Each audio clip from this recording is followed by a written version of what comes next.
보실 말씀은 구약성경 창세기 21장입니다.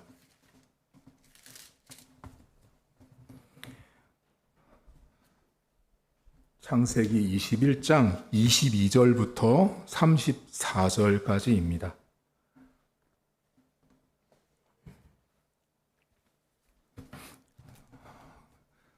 창세기 21장 22절부터입니다. 그때 아비멜렉과 그 군대 장관 비골이 아브라함에게 말하여 이르되 내가 무슨 일을 하든지 하나님이 너와 함께 계시도다. 그런즉 너는 나와 내 아들과 내 손자에게 거짓되이 행하지 아니하기를 이제 여기서 하나님을 가리켜 내게 맹세하라. 내가 내게 후대한 대로 너도 나와 내가 머무는 이 땅에 행할 것이니라. 아브라함이 이르되 내가 맹세하리라 하고 아비멜렉의 종들이 아브라함의 우물을 빼앗은 일에 관하여 아브라함이 아비멜렉을 책망하매 아비멜렉이 이르되 누가 그리하였는지 내가 알지 못하노라. 너도 내게 알리지 아니하였고 나도 듣지 못하였더니 오늘에야 들었노라. 아브라함이 양과 소를 가져다가 아비멜렉에게 주고 두 사람이 서로 언약을 세우니라. 아브라함이 7 암양 새끼를 따로 놓으니 아비멜렉이 아브라함에게 이르되 이 7 암양 새끼를 따로 놓으면 어찌미냐. 아브라함이 이르되 너는 내 손에서 이 암양 새끼 7을 받아 내가 이 우물판 증거를 삼으라 하고 두 사람이 거기서 서로 맹세하였으므로 그것을 부엘세바라 이름하였더라. 그들이 부엘세바에서 언약을 세우매 아비멜렉과 그 군대 장관 비골은 떠나 블레셋 사람의 땅으로 돌아갔고 아브라함은 부엘세바에 에셀나무를 심고 거기서 영원하신 하나님 여호와의 이름을 불렀으며 그가 블레셋 사람의 땅에서 여러 날을 지냈더라. 아멘. 성경에 아브라함이 등장하는데요. 아브라함은 100살에 이삭을 얻었습니다. 100살의 아이를 얻는 건 쉽지 않은데 아브라함은 100세의 아들을 얻습니다. 하나님의 약속 따라서 이삭을 얻게 되는데 문제가 좀 있었죠. 아브라함은 여종인 하갈이라는 첩이 있었습니다. 근데 첩을 통해서 이스마엘이 낳았죠.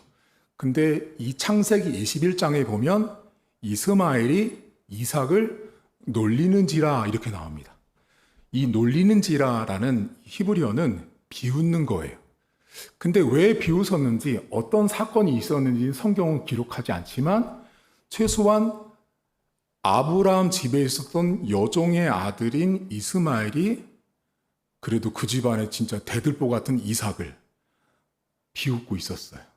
그걸 누가 봤냐면 엄마 사라가 봤어요. 그걸 어떻게 해요? 여러분들 생각해 보세요. 내 자녀가 누군가에게 비웃음을 받고 있어요. 그거 잘 참지 못하죠. 엄마 입장에서. 사라가 아브라함에게 말하죠. 근데 사실 잘 생각해 보면 아이 없을 때 하갈을 이렇게 첩으로 맞이하라고 말한 건 사라였어요. 근데 막상 자녀가 태어나서 자기 아들이 비웃음 당하니까 못 견디고 말했죠. 근데 어떻게 돼요? 결국 아브라함이 어떤 결정을 내려? 성경에 보면 내쫓다라는 단어를 씁니다. 내쫓습니다. 어이구 차기도 해라. 어떻게 바로 본처가 말했다고 바로 내쫓냐. 이게 구약에는 가능했던 게요. 그 당시는 이 종과 주인의 관계가 분명했기 때문에 주인이 먼저였던 거예요. 그러니까 여종이 힘이 없어요. 그러니까 내쫓아요. 근데 내쫓을 때 언제 쫓냐면 이른 아침에 먹을 거를 해서 쫓습니다. 바람 강야로 나갔는데 어떤 일이 벌어지냐면 성경에 보면 물이 떨어져요.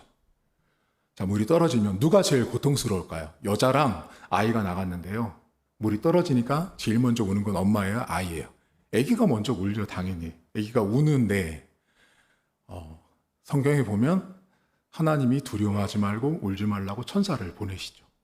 그때 하나님이 하갈의 눈을 열어 샘을 보게 하시죠. 그래서 샘을 내서 물을 먹고 살아나는 이야기가 창세기 21장에 나와요. 그리고 오늘 우리가 읽은 본문이 여러분 22절을 보세요. 22절 첫 단어가 뭐예요? 그때잖아요. 그때. 자, 그때를 아셔야 되는 거죠. 자, 그때는 언제예요? 이제 그때가 지금 알기 위해서 제가 지금 잠깐 앞에를 설명드린 거예요. 자, 그때를 알려면 어느 때예요? 어느 때냐면 하갈과 이스마엘이 쫓겨났는데 문제는 광야 가서 먹을 물이 없어서 고통받고 있었을 그때인 거죠. 이해 가셨어요? 그때 이제 하나님께서 하갈과 이스마엘을 만나세요. 자, 이 장면에서 우리가 잠깐만 하나를 좀 생각해 볼 텐데요. 여러분, 하나님께서 아브라함에게 이삭을 통해서 나온 씨를 통해서 내 언약을 이루겠다고 말씀했잖아요. 그러면 자, 하나님이나 아브라함이나 사라 입장에서는 누가 중요해요? 이삭이 중요한 거잖아요. 근데 이삭을 자, 본 핵심이 아닌 변두리 종이었던 하갈의 아들인 이스마엘이 비웃죠. 자, 그러면 이제 우리 같으면 어떻게 해야 돼요? 자, 광야로 내쫓았어요. 물이 없어요. 죽어가고 있어요. 그럼 우리는 어떻게 해요? 아니, 잘 죽었다. 물 없어서 저대로 죽어버려라. 사람 생각은 그렇잖아요. 근데 하나님이 어떻게 해요? 그 쫓겨난 하갈과 이스마엘을 돌보시거든요. 사람 생각에는 아니, 하나님이 처음에 이삭을 통해서 하고 한다고 했으면은 비웃었던 이스마엘을 뭔가 책망을 해도 그게 나을 것 같은데, 쫓겨나서 물이 없어서 고통받고 있고 고난받고 있는 하갈과 이스마엘을 하나님이 돌보세요. 그 광야에서 메인이 아니, 주류가 아닌, 핵심이 아닌데 쫓겨난 그 핵심이 아닌 그 누군가도 돌보시는 하나님이, 자, 21장의 하나님이라는 걸 먼저 기억하셔야 돼요. 자, 하나님이 지금 핵심은 이삭과 이스마엘에 딱 볼 때 이삭이 훨씬 더 중요한 인물이에요. 근데 이스마엘이 쫓겨났음에도 불구하고 하나님이 그 하갈과 이스마엘까지도 돌보시고 있는 하나님이 나오고, 그때 아비멜렉과 아브라함 이야기가 나와요. 자, 그때 그 하나님을 기억하시고, 자, 아비멜렉은 그랄 왕이었어요. 그랄 왕인데 이 왕과 아브라함이 언약을 맺어요. 근데 언약을 맺는데 아브라함이 아비멜렉을 책망합니다. 왜 책망해요, 여러분? 그거 아셔야 되는데 25절 보세요. 자, 아비멜렉의 종들이 아브라함의 우물을 빼앗은 일에 관하여 아브라함이 아비멜렉을 뭐해요? 책망해요. 자, 책망하는데 그 다음이 중요해요. 26절 보세요. 아비멜렉이 이르되 누가 그리하였는지 내가 알지 못하고 너도 내게 알리지 아니하였고 나도 듣지 못했고 오늘에서 들었다 이거예요. 그러니까 지금 아브라함이 우물을 팠던 것을 아비멜렉의 종들이 빼앗은 사건을 오늘에서야 안 거예요. 그러면 왜 이 당시 우물이 중요하냐면, 구약 시대는 여러분, 이 아브라함의 가족이든 이 모든 시대는 족장 시대예요. 자, 족장 시대지만 동시에 무슨 시대였냐면 천막을 치고 이동하는 유목민 생활을 했어요. 유목민 생활. 유목민 생활은 텐트를 가서 치고 풀을 먹이고 물을 먹고 하는 지역을 따라 이동하는 게 유목 생활이에요. 근데 이스라엘은 유목 생활을 할 때 만약에 제가 오늘 텐트를 접고 10km를 떠나서 오늘은 저 북동쪽 어느 지점까지 간다라고 결정해서 도착하잖아요. 그럼 제일 먼저 하는 일이 텐트를 치고요. 그 다음 하는 일이 뭐냐면 우물을 판다고요. 왜요? 물이 있어야 되니까. 그 물은 사람도 먹어야 되고 짐승도 먹어야 되기 때문에 우물을 판단 말이에요. 그러면 문제가 생겨요. 자, 제가 저희 집은 여기예요. 그럼 10km를 이동했다라는 건 저 10km 이동한 지점에 누군가가 살까요, 안 살까요? 이미 살고 있어요. 누군가가. 그게 누군지는 모르죠, 저도. 근데 가면, 자, 우물의 권한은 먼저 판 사람 거예요. 그 시대는. 그럼 제가 팠으면 제 건데, 이제 제 우물을 우리 안 집사님이 지나가다 보시니 너무 탐스럽게 좋아 보이는 거야. 목사님만 우물이 더 깊어 보이고 물도 맑아 보이고 물도 양도 많고 하니까 우리 안 집사님이 식구들을 데려가지고 이 우물을 뺏어버리는 거죠. 목사님 우물이 좋아 보여가지고 뺏어버리는 거예요. 오늘 성경에 그랄 왕의 종들이 아브라함이 판 우물을 그렇게 뺏어버렸어요. 근데 문제가 뭐냐면 그 사건을 그랄 왕 아비멜렉이 몰랐다고요. 지금 안 거예요. 그러니까 지금 아브라함이 그걸 책망하니까 그걸 나도 이제 알았다라고 말하며 그 다음에 다시 이 사람들이 약속을 하고 언약을 맺거든요. 그러니까 언약을 맺기 전에 문제를 먼저 잠깐 있었던 문제를 해결하고 가고 있는 과정인데 제가 이 부분에서 여러분과 나누고 싶은 게 있어요. 여러분 잘 보세요. 아브라함의 우물을 팠고 그것을 빼앗은 건 누가 뺏었어요? 아비멜렉의 종들이 뺏었죠. 아비멜렉의 종들이 뺏었는데 그 일을 아비멜렉은 알았어요? 몰랐어요? 몰랐죠. 자, 교회 안에요. 자, 목회자가 있어요. 근데 교회 안에 문제가 터지는 건요. 성도들끼리 싸우고 시기하고 질투하고 미워해요. 직장 가시죠? 사장님은 직원끼리 싸우는 거 알아요? 몰라요? 직장에 위에 있는 상급자들은 밑에 있는 이 직원들끼리 있는 그 알력 싸움과 질투와 미움의 관계를 사장님이 때로는 아비멜렉처럼 몰라요. 몰라요. 근데 나중에 언제 알아요? 문제 터지고 나서 알죠. 한 사람이 갑자기 와서 사장님 저 사표요. 왜요? 저 사람 때문에 못 다니겠어요. 나가야겠어요. 성도들끼리 열심히 싸우거든요. 아주 열심히 싸워요. 그리고 나중에 목사님 찾아옵니다. 목사님, 교회 떠나겠어요. 왜요? 저 집사랑 싸웠어요. 저는 근데 몰라요. 나중에 싸웠다고 와서 말하니까 그때 아는 거예요. 그때. 지금 아비멜렉이 똑같은 상황이에요. 근데 여러분 제가 이 성경을 보면서 너무 우리의 일상에 많아요. 이런 일들이요. 자, 그러면 우리가 여기서 뭐를 잡아야 되냐면요. 우리가 사장님이 될 수도 있고 지도자가 될 수도 있지만 때로는 우리는 대부분 어떤 일을 하고 있는 아래에서 어느 공동체에 소속된 일원으로 살아가죠. 그때 문제를 일으키라는 거예요? 일으키지 말라라는 거예요? 저는 일으키지 말라라는 거예요.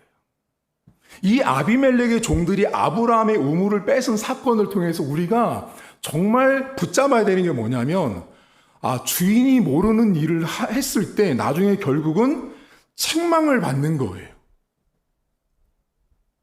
교회에서 목회를 하면요. 엄청 치고받고 싸워요. 장로끼리 싸우고요. 권사끼리 싸우고요. 그리고 장로 권사들 중에서 누가 제일 잘 싸우는지 아세요? 나이 먹은 권사, 나이 먹은 장로들이 훨씬 더 잘 싸워요.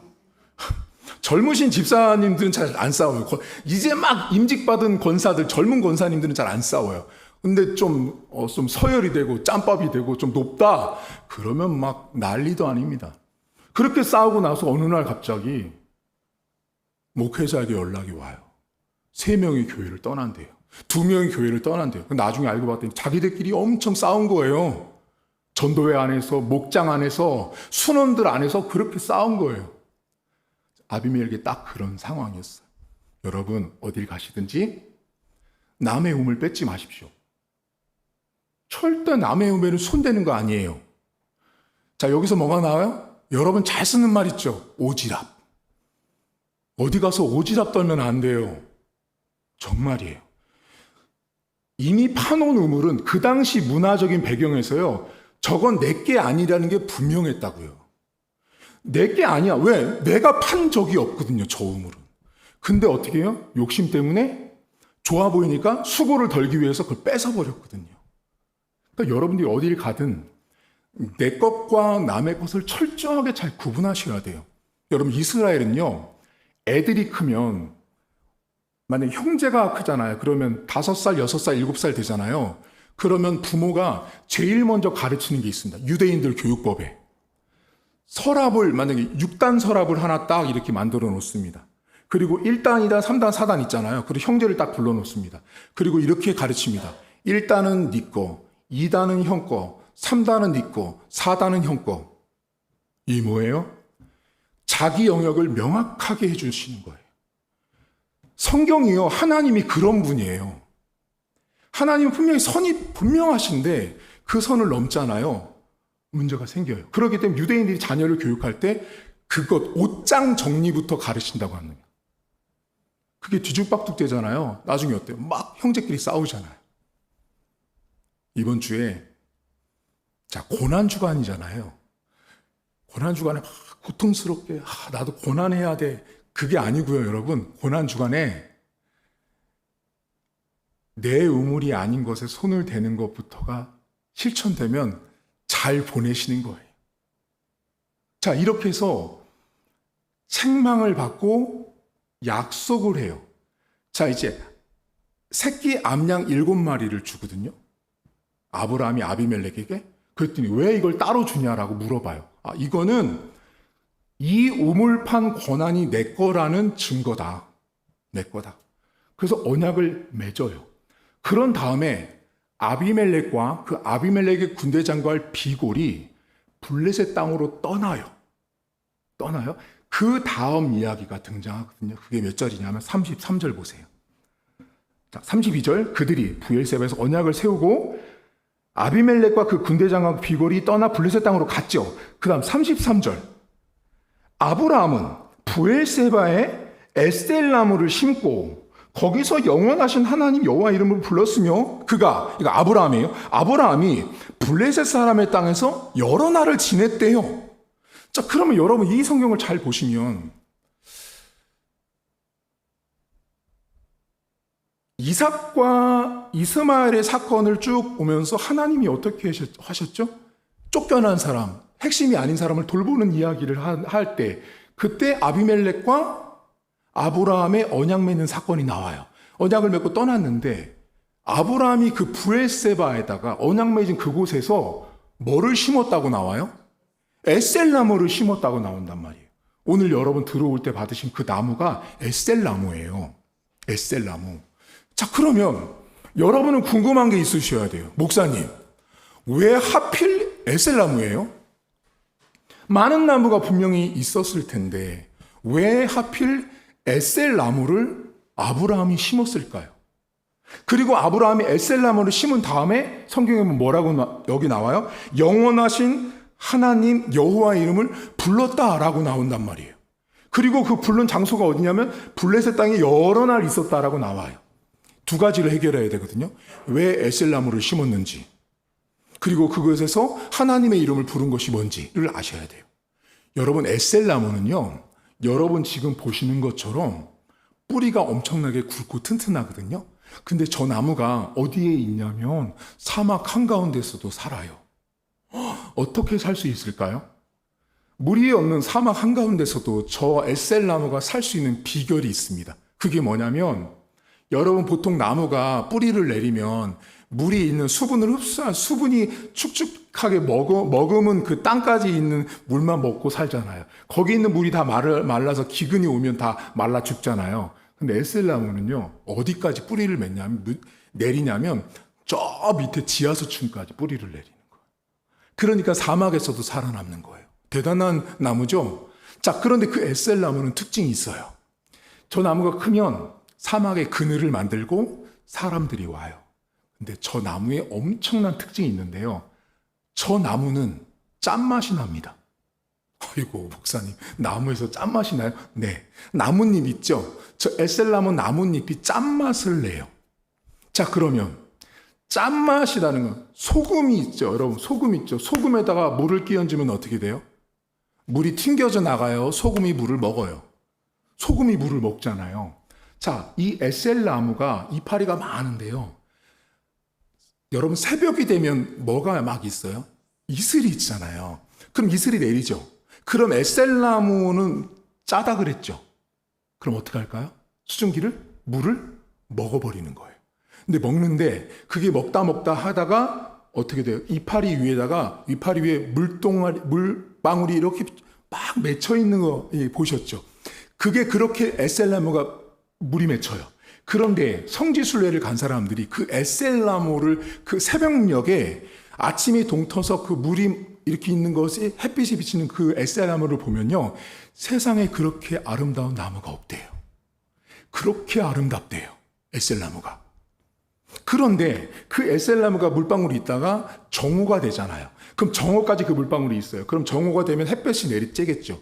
햇볕이 내리쬐면 이제 어떻게 돼요?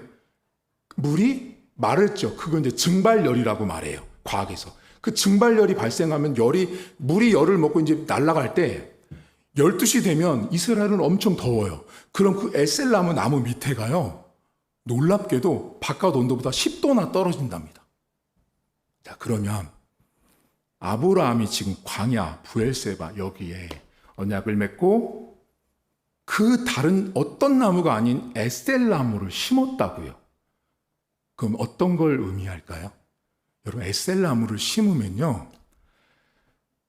지나가는 행인들, 노인들, 어린이들 그 누구도 그 자리에 반드시 머물러서 쉬었다 갑니다.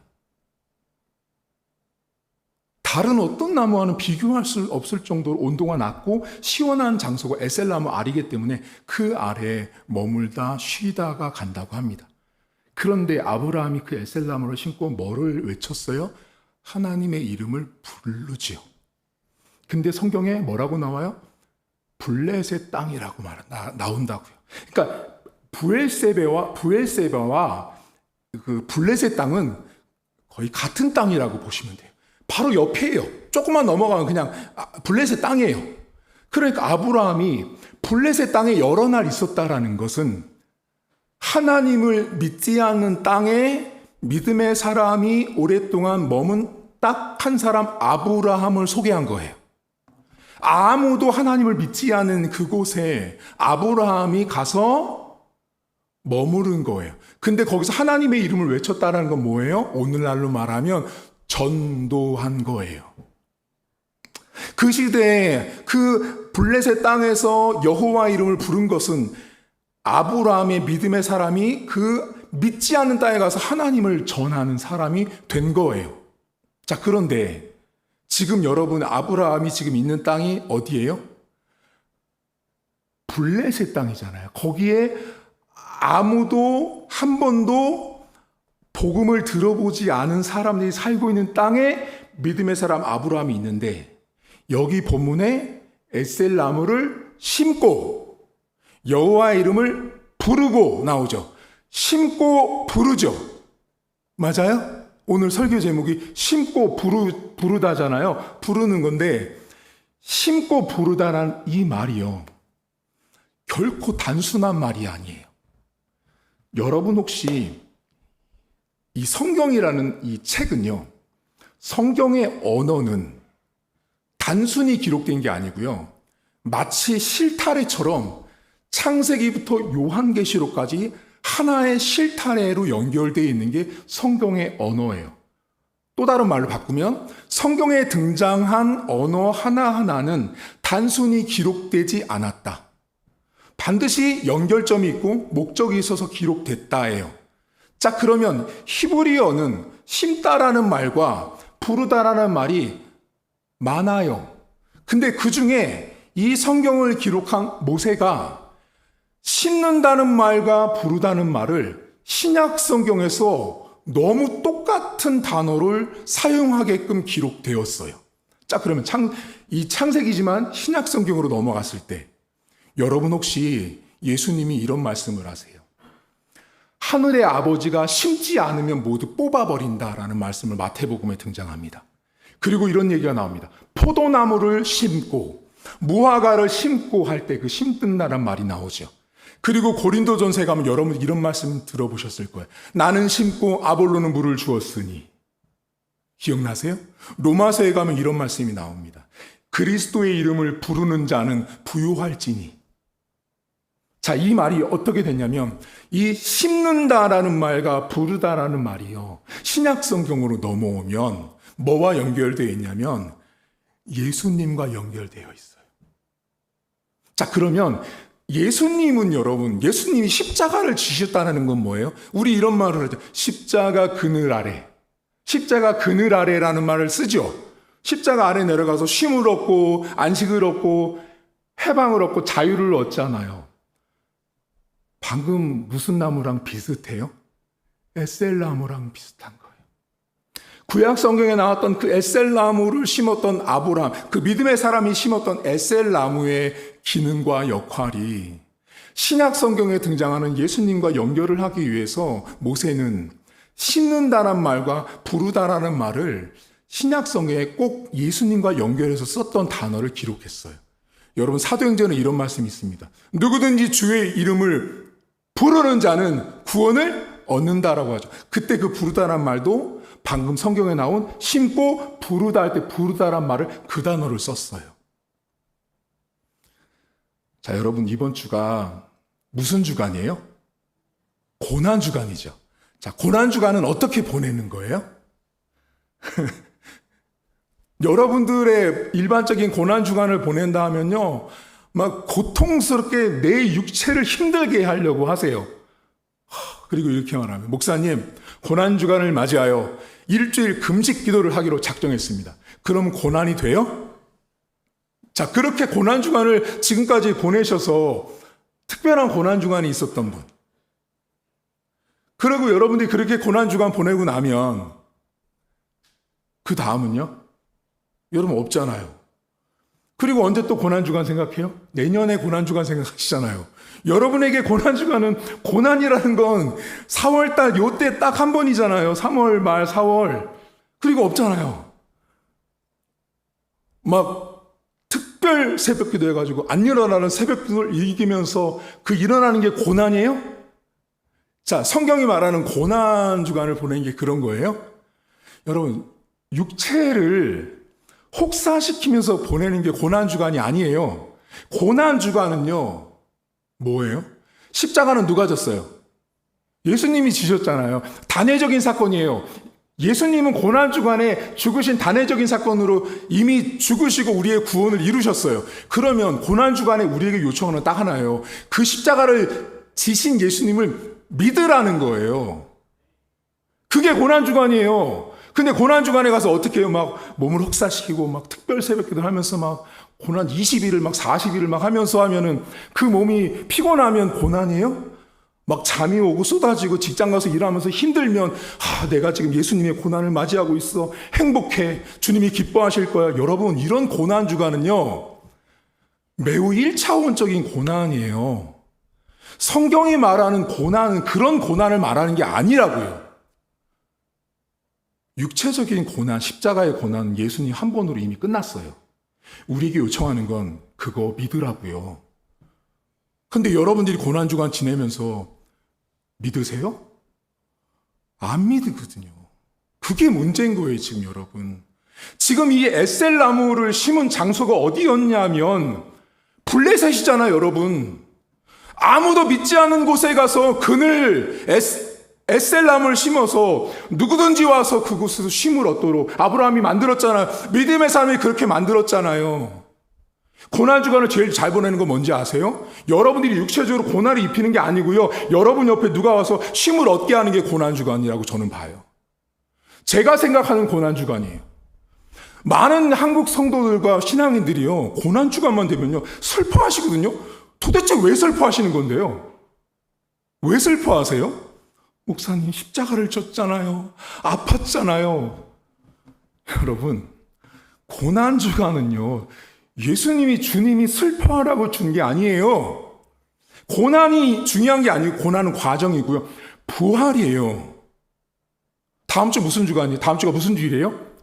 부활주일이잖아요, 여러분. 부활주일과 고난주간은 하나의 통으로 연결되어 있는데 문제는 뭐냐면 사람들이 고난주간을 보낼 때요, 자꾸 육신의 아픔과 어려움을 생각해요. 그러니까 계속 슬픔을 묵상하거든요. 고난주간은 주님께서 우리에게 슬픔을 묵상하라고 한 게 아니에요. 예수님이 여러분 6월절 만찬을 할 때 제자들에게 이것은 내 몸이니 이것은 내 잔이니 말하면서 뭐라고 말씀하세요? 먹고 마시면서 기념하고 믿으라고 말씀하신 거예요. 이게 떡이 어떻게 주님이에요? 이게 어떻게 잔이 주님이에요? 하지만 그거 믿으라고요. 여러분 고난주간에 얼마나 믿으세요? 제가 보는 고난주간을 제가 지금까지 오래 목회하면서 봤어요. 성도들이요, 고난주간 하면요, 고통을 생각하지 믿음을 생각하지 않더라고요. 고난주간은요, 고통받는 게 아니에요. 그만 고통받으세요. 제가 그래서 우리 성도들 고통받게 안 하려고 우리는 특세자 안 쓰잖아요. 새벽기도 안 하잖아요. 여러분한테 뭐 드렸어요? 오늘 노트 드렸죠. 거기 노트 보시면 목사님 이거 뭐예요 하겠지만 그거 여러분 하루에 한 페이지씩만 쓰시면 돼요. 그거 쓰면서 예수님 어떻게 십자가에서 돌아가셨는지 쓰면서 아멘, 아멘, 아멘 믿으면서 쓰세요. 그래서 고난주간 보내세요. 아, 그럼 또 이런 분이 있겠구나. 목사님, 저에게는 쓰는 것도 고난입니다. 여러분, 제 의도를 그렇게 곡해하시거나 오해하시면 안 돼요. 하나님의 말씀을 가슴에 새기라는 거예요. 제 뜻은요. 그래서 우리 교회는 고난주간에 특별 새벽기도 이런 거 안 해요. 제가 오랜 동안 목회하면서 봤을 때 의미 없습니다. 의미 없습니다.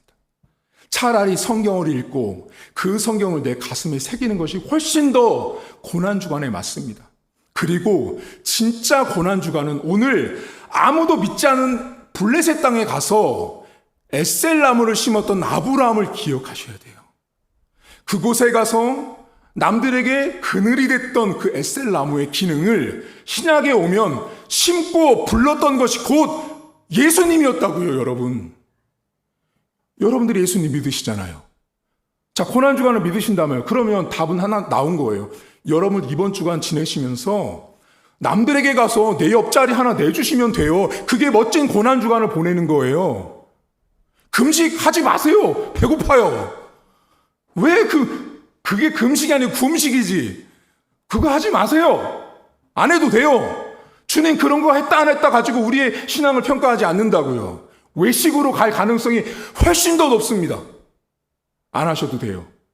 대신 심고 불렀던 그 믿음의 사람 아브라함이 구약시대에 보여줬던 모습이 신약에 심고 부르는 모습이 곧 예수님이었던 것처럼, 예수님을 말씀하는 것처럼 여러분들이 이번 한 주간 누군가에게 옆자리 하나 내주시고 그늘 되시면 돼요.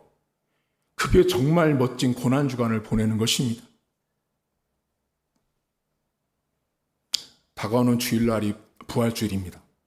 여러분 오늘 봉투에 뭐 들었어요? 부활주일 봉투가 들어있죠. 그럼 아마 분명히 제가 안 봤는데 이런 분이 있을 수 있어요.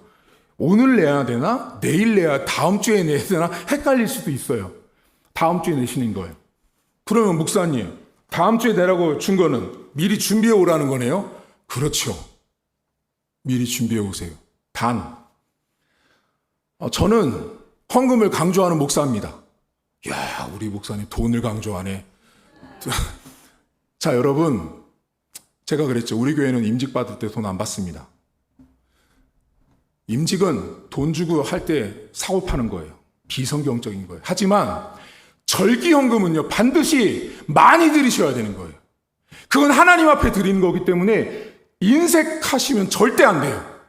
절기헌금은 특별히 부활주일 헌금, 그리고 이제 다음 주에 우리 또 설립 기념일 헌금하거든요. 이런 것들은 여러분들이 하나님 앞에 받았던 은혜에 대한 내 개인적인 감사의 표현이에요. 그건 많이 하세요. 그게 여러분들 복 받는 길이에요. 그럼 또 이런 분이 있어요. 앞뒤 문맥 다 자르고 우리 목사님은 강단에서 돈 강조하더라. 여러분 그게 아니고요. 그렇게 헌금 생활을 하는 거예요. 가장 기본은 11조 기본이고요. 나머지 절기헌금, 그리고 우리 교회가 설립된 헌금, 이런 건 내가 개인적으로 하나님께 받은 은혜잖아요. 물질이 있는 곳에 뭐가 있다고요? 내 마음이 있다고요. 그래서 미리 주보에 넣어드린 거예요. 한 주간 기도하시고요. 할 때 아마 지금 마음에 얼마를 할까? 여러분 많이 하세요. 와, 이런 목사님 처음 봤네. 여러분들 복 받는 길입니다. 저는 강단에서 헌금을 강조해야 된다고 보는 목사예요. 헌금을 강조하지 않잖아요. 성도들이 헌금 생활을 제대로 안 하잖아요. 인색하잖아요. 제가 목회를 하면서 봤더니 그 가정이 궁핍해요. 하나님께 인색하니까 가정이 궁핍해지는 거예요. 하나님께 많이 드리세요. 대신 우리 교회는 남들처럼 뭐 장로 되는데 막 5천만 원, 1억? 어림도 없어. 우리 교회는 그런 거 안 합니다. 돈 받고 직분 안 줘요. 나중에 안집사님, 권사님 되실 때 그냥 권사님 되시는 거예요. 제가 임명하면. 돈 안 받습니다. 여러분, 오늘 에셀 나무를 블레셋 땅에 심었던 아브라함을 꼭 기억하십시오. 심고 부르는 것은 단순히 나무 하나 심고 단순히 하나님의 이름을 부른 게 아니었던 거예요. 예수님이 이 땅에 오셔서 우리의 구원을 이루기 위해서 일하셨던 것과 너무 일치되도록 성경이 딱 연결되어 있는 거예요. 이번 한 주간 여러분이 에셀 나무가 되십시오. 나무가 되셔서 누군가가 내 옆에 와서 그늘을 좀 만들어 주시고 쉼이 되어 주세요. 그러면 고난 주간 잘 보내시는 거예요. 그리고 이번 주간 가셔가지고 뭐 이런 것도 많이 하거든요. 무슨 뭐도 금식하고 제발 뻥 좀 그만 치세요. 그거 제가 봤잖아요. 안 돼요. 우리 청소년부 있잖아요. 제가 청소년부도 해봤거든요. 너희들 청소년부 가면 뭐 이번 주 인터넷 뭐 금식한다고 되디? 뻥 치고 있네. 안 돼요. 저도 해봐서 알아요. 안 돼요. 하지 마세요. 그거 할 시간에 믿지 않는 사람에 가서 복음 한번 전하세요. 예수님 한번 전하세요. 그게 진짜 멋진 고난주간이에요.